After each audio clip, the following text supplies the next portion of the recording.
আয়াতুল কুরসি আমরা অনেকেই জানি, অনেকে জানি না। এই আয়াতুল কুরসির ব্যাপারে আল্লাহ হাবিব কি বলছেন? আল্লাহ হাবিব দু জাহানের কামলিওয়ালা নবী, বিশ্বনন্দিত নবী, বিশ্ববরেণ্য নবী, নবী কুলের সম্রাট মুহাম্মদ সাল্লাল্লাহু আলাইহি ওয়াসাল্লাম বলেন, আয়াতুল কুরসির এমন ফজিলত, জান্নাতে যাওয়ার ক্ষেত্রে মৃত্যু ছাড়া তার কোনো আর বাধা রইল না। কেউ যদি আয়াতুল কুরসি প্রতি ওয়াক্তে তেলাওয়াত করে, ফরজ নামাজের পরে আয়াতুল কুরসি তেলাওয়াত করে, আল্লাহর হাবিব বলেন জান্নাতে যাওয়ার ক্ষেত্রে মৃত্যু ছাড়ার কোনো প্রতিবন্ধকতা নাই। ঈমানের সাথে কেউ যদি এই আমলটা করে মৃত্যুবরণ করতে পারে, মৃত্যুবরণ করতে দেরি, আল্লাহর জান্নাতে যেতে তার দেরি হবে না।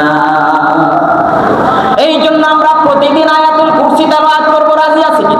কে কে রাজি আছেন? হাত তোলেন। আয়াতুল কুরসি অনেকে পারেন না, শিখে নেবেন। কত কিছুই শিখেন না। নিত্য নতুন কত জিনিসের সম্মুখীন আমরা হই, কত জিনিস আমরা শিখি, কত কষ্টে একটা গান শিখে, হ্যাঁ, কত কষ্টে গজল শিখে, কত কষ্টে কত ধরনের পলিসি আমরা মেক করি, কিন্তু কষ্ট করে আয়াতুল কুরসি আমরা শিখি না।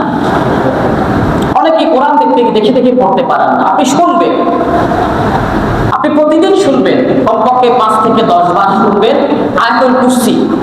এখন দুনিয়া আপডেট হয়ে গেছে।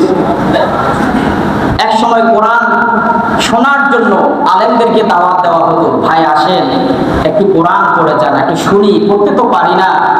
অথচ এত আপডেট হয়েছে এখন পৃথিবী, আপনি ইউটিউবে সার্চ করবেন আয়াতুল কুরসি,